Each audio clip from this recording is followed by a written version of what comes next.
Assalamualaikum warahmatullahi wabarakatuh. Nama saya Maisara binti Awang, nombor metrik 22440037.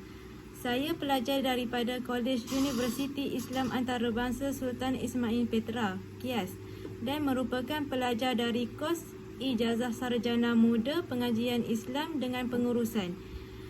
Subjek yang terlibat ialah fiqh jinayat dan antara tajuk yang diberi ialah keterangan ke atas orang yang mendakwa dan sumpah bagi orang yang dituduh. Nama pensyarah yang dihormati ialah Dr. Azhar bin Abdullah. InsyaAllah saya akan berkongsi sedikit mengenai tajuk ini. Yang pertama sekali ialah salah satu kaedah yang digunakan di dalam sistem undang-undang Islam yang mensabitkan kesalahan ialah kaedah al-bayyinatu 'alal mad'i wal yaminu 'ala min ankiru, yang bermaksud mendakwa mestilah mendatangkan keterangan, manakala bagi yang didakwa mestilah bersumpah. Dalam tajuk ini membincangkan tentang dua perkara, iaitu yang pertama ialah mengenai definisi al-bayyinah, iaitu keterangan dan pembahagiannya. Yang kedua pula tentang penerangan mengenai kaedah. Bertujuan untuk mengkaji tentang kaedah ini, al-bayyinatu 'ala mad'i wal yaminu 'ala min ankiru. Yang dimaksudkan dengan al-bayyinah ni ialah keterangan ataupun pembuktian daripada al-mudda'i, iaitu orang yang mendakwa. Manakala al-yamin pula ialah sumpah, iaitu sumpah daripada al-mudda'i alai atau man angkara, yang bermaksud pihak yang didakwa, iaitu dituduhlah atau yang mengingkari dakwaan. Setiap individu dalam masyarakat Islam berperanan untuk melaksanakan undang-undang Islam. Kaedah ini adalah selari dengan kehendak Islam untuk melaksanakan keadilan di kalangan umatnya. Yang seterusnya ialah kita pergi kepada al-bayyinah, iaitu keterangan. Definisi al-bayyinah dari segi bahasa ialah keterangan dan pendedahan. Manakala dari segi istilah bermaksud penunjuk fikiran yang jelas atau boleh dilihat. Mustafa Al-Kin, Mustafa Al-Bugha dan Ali Ash-Sharbaji mengatakan bahawa menurut syarak ni, bukti bayyinah menunjukkan kepada saksi. Mereka dinamakan sebagai bukti atau bayyinah kerana kebenaran menjadi jelas dan nyata melalui mereka. Menurut Ibnu Qayyim Al-Jauziyah, al-bayyinah adalah apa yang menjelaskan dakwaan di hadapan hakim. Menurut Mahmud Saidun yang memetik kata-kata Ibnu Qayyim Al-Jauziyah, al-bayyinah ni merangkumi semua jenis keterangan dari Islam, sama ada yang disepakati oleh ulama seperti ikrar, sumpah dan kesaksian, dan yang tidak disepakati oleh mereka seperti ilmu al-qadi, rad al-yamin, nukul al-yamin, khabar ahad, khabar al-istifadah, khabar mutawatir, firasah dan seterusnya. Ada jelas bagi Ibnu Qayyim ni sahaja yang boleh membantu dan menerangkan atau menjelaskan sesuatu hak, iaitu perkara atau kepentingan yang menjadikan pertikaian, maka ia adalah bayyinah yang boleh dikemukakan untuk pertimbangan mahkamah. Menurut Mahmud Saidi lagi, dia berkata kaedah am dalam Islam ialah keterangan atau kesaksian terhadap sesuatu kes hendaklah ditunaikan atau diberi oleh seseorang apabila diminta. Kewajipan memberikan keterangan ini atau kesaksian ini telah dijelaskan oleh Allah Subhanahu wa taala di dalam Al-Quran. Firman Allah Subhanahu wa taala, A'udzu billahi minasyaitonir rajim. Firman Allah Subhanahu wa taala dalam surah An-Nisa ayat 135. A'udzu billahi minasyaitonir rajim. Bismillahirrahmanirrahim. Ya ayyuhalladzina amanu kunu qawwamina bil qisti syuhada'a lillahi walau ala anfusikum awil walidaini wal aqrabin in yakun ghaniyan aw faqiran fallahu awla bihima fala tattabi'ul hawa an ta'dilun wa in tal'u aw tu'ridu fa innallaha kana bima ta'maluna khabira. Maksudnya, wahai orang-orang yang beriman, hendaklah kamu menjadi orang-orang yang sentiasa menegakkan keadilan, lagi menjadi saksi yang menerangkan kebenaran kerana Allah, sekalipun terhadap diri kamu sendiri atau ibu bapa dan kaum kerabat kamu. Kalaulah orang yang didakwa itu kaya atau miskin, maka janganlah kamu terhalang daripada menjadi saksi yang memperkatakan kebenaran disebabkan kamu bertimbang rasa. Kerana Allah lebih bertimbang rasa kepada keduanya. Oleh itu, janganlah kamu turutkan hawa nafsu supaya kamu tidak menyeleweng dari keadilan. Dan jika kamu memutarbalikkan keterangan atau enggan daripada menjadi saksi, maka sesungguhnya Allah sentiasa mengetahui dengan mendalam akan apa yang kamu lakukan. Kita masuk kepada dalil Al-Quran dan As-Sunnah. Firman Allah Subhanahu wa taala, A'udzu billahi minasyaitonir rajim. Walladzina yarmuna al-muhsanati thumma lam ya'tu bi arba'ati syuhada'a fajliduhum thamani jaldah wa la taqbalu lahum syahadata abada wa ulaika humul fasiqun. Maksud dia, dan orang-orang yang melemparkan tuduhan iaitu zina kepada perempuan yang terpelihara kehormatannya, kemudian mereka tidak membawa 4 orang saksi, maka sebatlah mereka 80 kali sebat, dan janganlah kamu menerima persaksian mereka itu selama-lamanya, kerana mereka adalah orang-orang yang fasik. Sabda Rasulullah SAW. Maksud dia, Saidina Ali berkata, Rasulullah SAW telah mengutus aku ke Yaman untuk menjadi qadi. Aku pun berkata kepada Rasulullah SAW, Ya Rasulullah, Tuhan mengutusku sedangkan aku masih muda dan tidak mengetahui tentang kehakiman. Rasulullah SAW berkata, sesungguhnya Allah akan memberi hidayahnya kepada hati engkau dan menetapkan lidahmu. Jika datang 2 orang yang bertikai duduk di hadapanmu, maka janganlah engkau menjatuhkan hukuman sehingga engkau mendengar hujah dan keterangan pihak kedua seperti engkau mendengar pihak pertama, kerana itulah yang lebih layak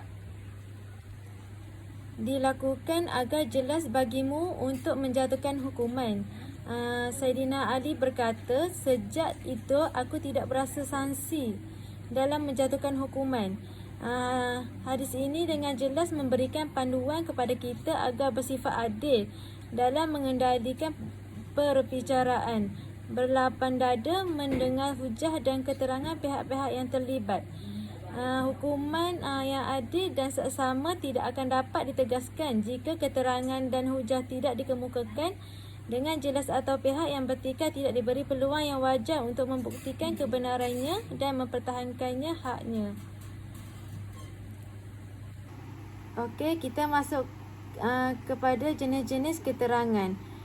Menurut Muhammad Saleh Haji, beliau mengatakan, bagi membuktikan dakwaan yang diangkat ke mahkamah dapat disempurnakan, terdapat beberapa cara yang dikenali sebagai wasail al-ithbat. Menurut Dr. Ahmad Fatih Bahansi pula, beliau berpendapat bahawa terdapat 7 cara yang boleh digunakan untuk membuktikan kes jenayah, iaitu al-syahadah, al-iqra', al-qarinah, al-kibrah, ibnu al-qadi, al-kitabah dan al-yamin. Menurut Abu Karim Zaidan, syahadah atau kesaksian menurut istilah fuqaha ialah sesuatu perkabaran yang benar di majlis kehakiman dengan lafaz syahadah iaitu menyaksikan untuk membuktikan dan mensabitkan hak ke atas orang lain. Firman Allah Subhanahu wa taala, wala taqtumus syahadah wa ma yaktumha fa innahu athimun qalbu. Maksudnya, dan janganlah kamu, wahai orang-orang yang menjadi saksi, menyembunyikan perkara yang dipersaksikan itu, dan sesiapa yang menyembunyikannya, maka sesungguhnya ia adalah orang yang berdosa hatinya. Menurut Abdul Karim Zaidan lagi, bagi diterima keterangan seseorang saksi adalah disyaratkan di samping syarat-syarat lain bagi kesaksian bahawa saksi itu hendaklah seseorang yang baligh, berakal, muslim, adil, tidak ditohmah pada kesaksiannya, dapat melihat dan boleh berkata-kata. Menurut Muhammad Saleh Haji yang memetik kata-kata Subhi Mahmasani, terdapat 7 jenis bilangan saksi, iaitu yang pertama, 4 orang saksi.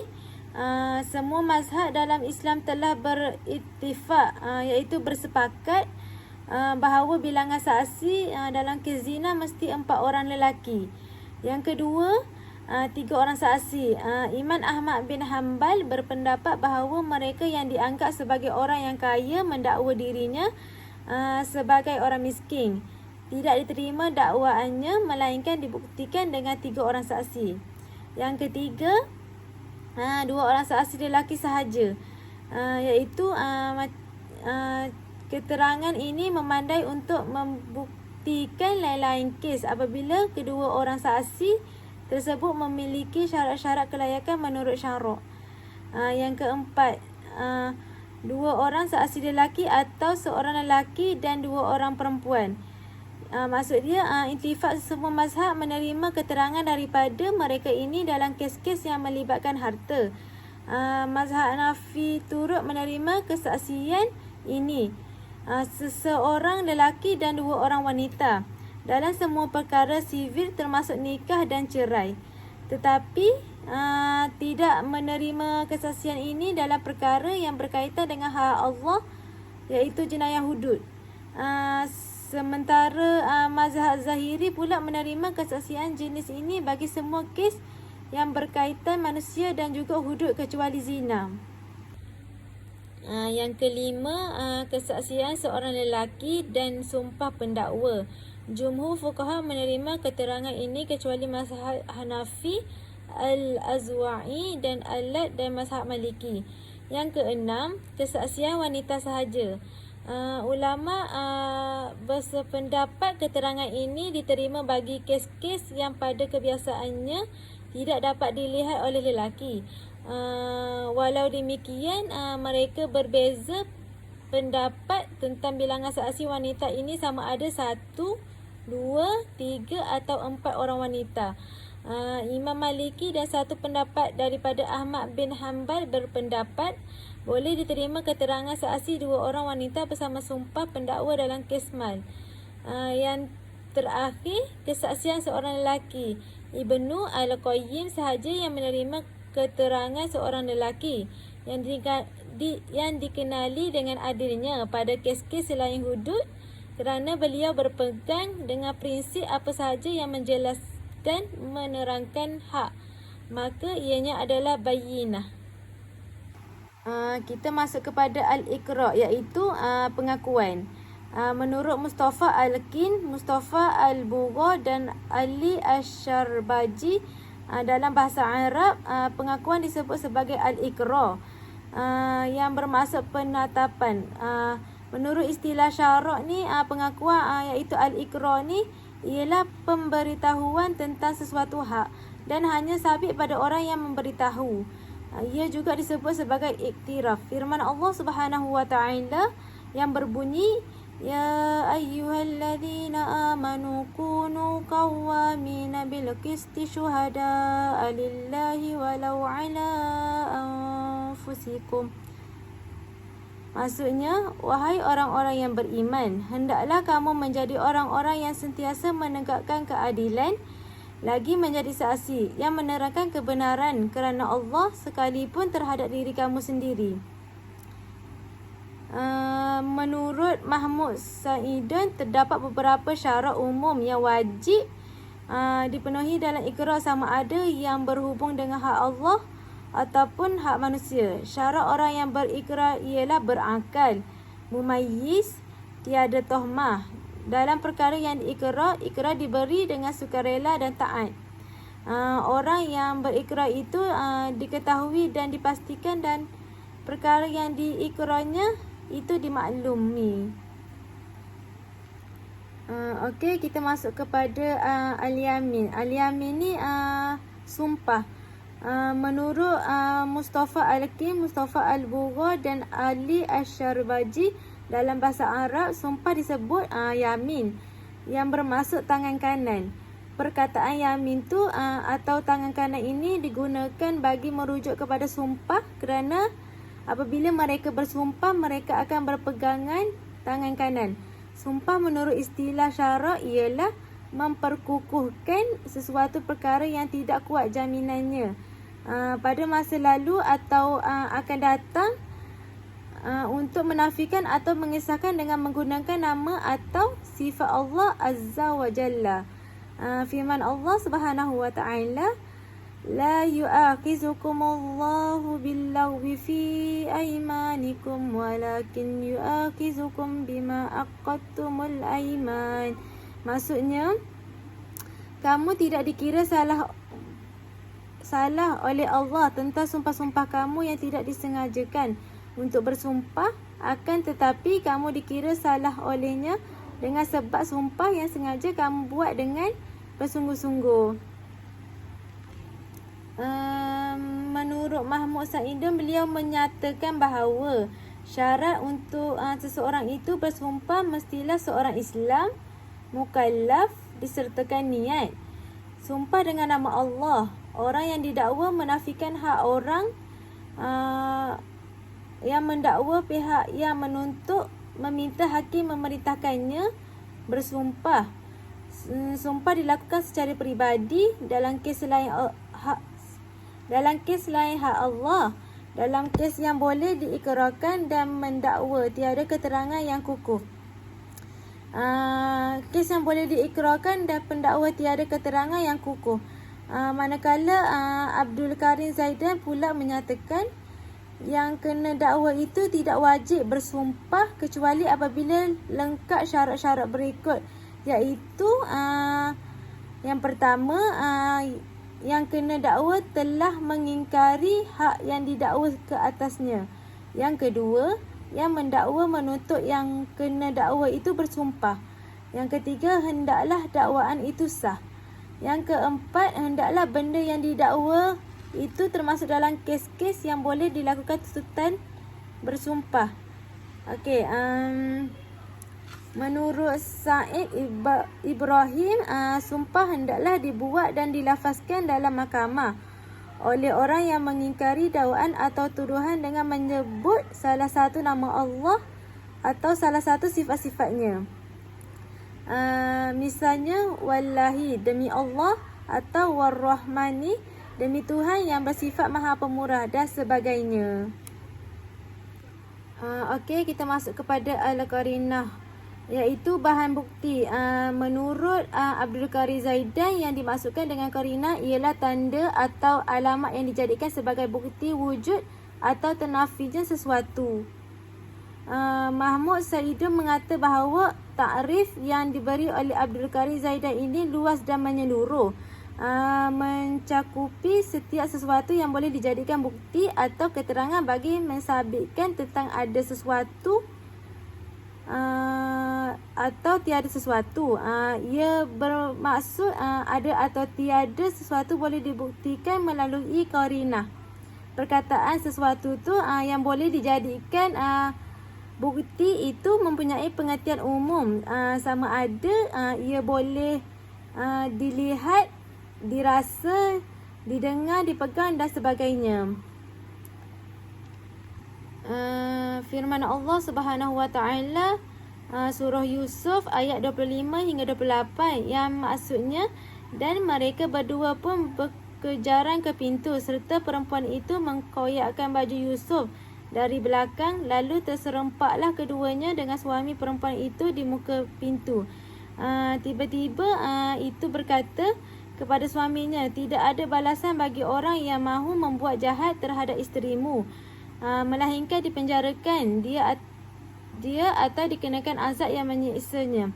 Yusuf pula berkata, dialah yang memujukku, berkehendakkan diriku. Suaminya tercengang mendengarnya, dan seorang dari keluarga perempuan itu yang ada bersama-sama tampil memberi pendapatnya dengan berkata, jika baju Yusuf koyak dari depan, maka benarlah tuduhan perempuan itu, dan menjadilah Yusuf dari orang-orang yang dusta.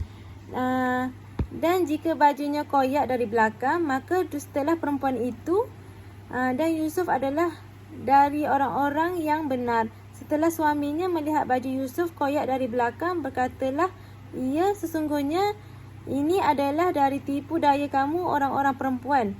Sesungguhnya tipu daya kamu amatlah besar pengaruhnya. Kita masuk kepada Al-Kibrah, iaitu keterangan pakar. Menurut Abdul Karim Zaidan, beliau memisahkan pengetahuan hakim ini kepada dua keadaan. Keadaan pertama, maklumat hakim yang diperoleh di majlis kehakiman apabila hakim telah mendapat maklumat tentang perkara-perkara dakwaan dan sebab sabitnya dakwaan di dalam majlis kehakiman. Seperti mana jikalau yang kena dakwa tu mengakui ikrar dakwaan itu, atau dia enggan bersumpah setelah diarah oleh hakim kepadanya supaya bersumpah, maka hakim akan membuat keputusan berdasarkan maklumat tentang hakikat dakwaan dan bukti-bukti sabit dakwaan itu. Adalah tidak perlu disyaratkan kepada hakim penyataan dua orang saksi atau lebih dalam maklumat dan mendengarnya fakta-fakta dakwaan dan bukti-bukti sabitnya di majlis kehakiman. Yang kedua pula, maklumat yang diperolehnya di luar majlis kehakiman. Keadaan ini ialah hakim memperoleh maklumatnya itu di luar majlis kehakiman. Contohnya, kalau hakim sendiri mendengar seorang lelaki menceraikan isterinya dengan talak 3 di luar majlis kehakiman. Seterusnya kita masuk kepada Al-Kitabah, iaitu dokumen. Masuk kitabah ni ialah catatan. Di sini tulisan atau catatan yang dibuat oleh seseorang, sama ada pemerintah, hakim atau rakyat biasa. Catatan tersebut sama ada di atas kertas rasmi yang menerai ataupun tidak. Menurut Ahmad Fatih Bahansi, adapun dalam masalah jenayah menurut fiqh Islami, ia tidak melihat catatan sebagai medan yang besar kecuali pada bentuk ikrar melakukan kesalahan jenayah sama ada memerlukan hukuman hudud, qisas atau ta'zir. Jika ia mengandungi ikrar atau kesalahan hudud dan mengiktiraf penulisan catatan ikrarnya, maka ia sama seperti berikrar sekali lagi. Jika ikrar terhadap ikrarnya seperti orang yang mengingkari ikrarnya atau mengubah fikirannya. Jika catatannya mengandungi ikrar jenayah bunuh yang mewajibkan qisas dan ia mengakuinya, maka wajiblah dikenakan qisas ke atasnya. Jika ikrar, maka ia bererti lauk yang menyebabkan wajah dikenakan qasamah. Jika catatan mengandungi ikrar yang mewajibkan ta'zir, maka perkara itu terpulang kepada hakim. Jika ia berpuas hati dengan kandungannya, maka penulisannya dikenakan ta'zir. Jika tidak, penulisannya tidak dikenakan ta'zir. Firman Allah Subhanahu wa taala, walladzina yabtaghuna alkitaba mimma malakat aymanukum faqatibuhum in alimtum fihim ghaira. Maksudnya, dan hamba-hamba kamu, lelaki dan perempuan yang hendak membuat surat perjanjian untuk memerdekakan dirinya dengan jumlah yang tertentu, hendaklah kamu melaksanakan perjanjian itu dengan mereka jika kamu mengetahui ada sifat-sifat yang baik pada diri mereka. iaitu yang melayakkannya berbuat demikian. Okey, kita masuk kepada topik yang seterusnya, masuk kaedah. Menurut Ali Ahmad An-Nawawi, kaedah ini adalah nas dari hadis Nabi dan ia menjadi kaedah penting yang mana berdasarkannya ditentukan keputusan hukuman. Jika tiada kaedah ini menjadikan hakim sukar dan bermasalah untuk memberi hukuman seperti perselisihan, pergaduhan dan berlaku kezaliman antara manusia. Seperti mana yang diketahui antara perkara penting bagi seseorang hakim ialah mengetahui hakikat keadaan berhujah antara dua pihak yang bertelingkah. Menurut Imam Malik rahimahullah, hadis ini kaedah besar daripada kaedah hukum syarak, padanya menunjukkan tidak diterima perkataan seseorang manusia dengan tuntutan sebaik sahaja ia mendakwa, bahkan memerlukan kepada keterangan atau kebenaran orang yang dituduh. Apabila dituntut sumpah orang yang didakwa, maka baginya sumpah tersebut telah diterangkan oleh Rasulullah sallallahu alaihi wasallam hikmah pada kewujudannya tidak menerima semata-mata dakwaannya, kerana jika diterima semata-mata dakwaannya sahaja akan mendakwa sesuatu kaum darah dan harta kaum lain. Tidak mungkin orang yang didakwa dapat memelihara harta dan darahnya. Adapun orang yang mendakwa bolehlah mendatangkan keterangan. Hikmah daripada hadis ini, pihak yang mendakwa adalah lemah.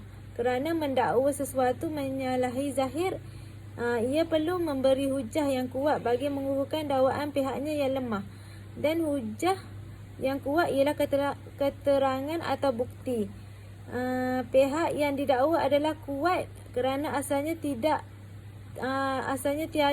dakwaan terhadapnya.